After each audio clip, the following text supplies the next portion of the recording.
Bag लेकर washroom में घुस गया। वो बैग उसने ऊपर वेंटिलेटर होल में छुपा दिया। उसी दिन रात को रे और उसके साथी रेस्टोरेंट में खाना खा रहे थे। तभी अचानक पुलिस वाले वहां आ गए। निक रे की टेबल की तरफ बढ़ा और डॉनी से बात की, ये दिखाते हुए कि डॉनी तो उसे जिम में मिला है। वापस गोदाम में जाकर रे को डॉनी पर शक हुआ कि कहीं वो पुलिस वाला तो नहीं है। डॉनी ने मना कर दिया, लेकिन रे ने गन तानकर दोबारा पूछा कि वो निक को कैसे जानता है। डॉनी ने सच सच बता दिया कि निक को रामे कोराकर ने उसे पकड़ लिया था और वो जानता है तुम सबके बारे में। इसके बाद डॉनी कभी उससे नहीं मिला। रे ने उसका भरोसा कर लिया और उसने डॉनी को निक तक एक बात पहुंचाने के लिए कहा कि चोरी इस फ्राइडे को होने वाली है। डॉनी निक से एक सूट की दुकान में मिला और इनेली मिलिया बरा है और बात की कहा कि फ्राइडे को। निक ने पूछा कि तुम लोग रेस्टोरेंट में क्या कर रहे थे, पर डॉनी ने बात को बदलते हुए कहा कि चोरी इस फ्राइडे को होने वाली है, लेकिन उसे ये नहीं पता कहाँ पर। अब निक उस क्लब में पहुंचा जहां रे की गर्लफ्रेंड काम करती है और शो देखने लगा। रे की गर्लफ्रेंड स्टेज से उतरकर निक के पास आई और उसके कान में कुछ कहा, जिसके बाद वो दोनों उस लड़की के घर पहुंच गए। अगली सुबह जब रे वहां आया, उसकी गर्लफ्रेंड लिविंग रूम से भागी और अंदर से निक शर्टलेस बाहर आया। वो दोनों एक दूसरे को घूर रहे थे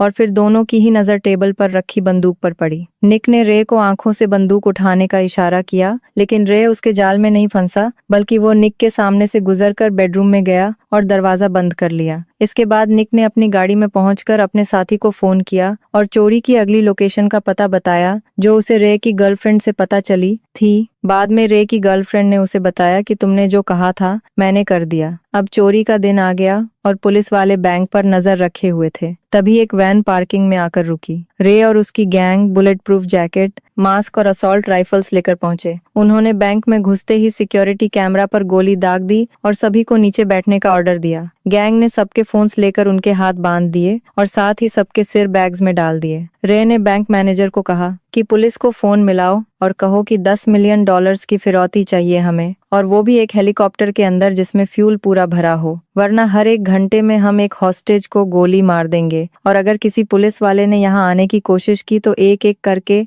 सभी लोग मरेंगे। जल्द ही पुलिस और FBI बैंक के बाहर आ गई। बैंक के अंदर अचानक एक फोन बजा और रे ने फोन उठाया। उसने सीधा पूछा कि जो मांगा है वो मिलेगा या नहीं। पुलिस वाले ने कहा कि हम आपकी मांग के ऊपर काम कर रहे हैं। इस पर रे ने कहा कि बिना पैसों का जुगाड़ किए फोन करने के लिए तुमने एक बंदे को मरवा दिया। तभी बॉस को एक आदमी को पीछे ले गया और गोली चलाने की आवाज आई। अब ऑफिसर ने दोबारा फोन किया और इस बार मैनेजर ने फोन उठाया। मैनेजर ने बताया कि एक आदमी को पहले ही मार दिया गया है और जितनी बार तुम लोग फोन करोगे उतने लोग मरेंगे। तो अगला फोन तभी करना जब इन चोरों ने जितने पैसे मांगे हैं उतने का जुगाड़ हो गया हो। ऑफिसर ने कहा कि क्या वो 90 मिनट इंतजार कर सकते हैं, जिस पर रे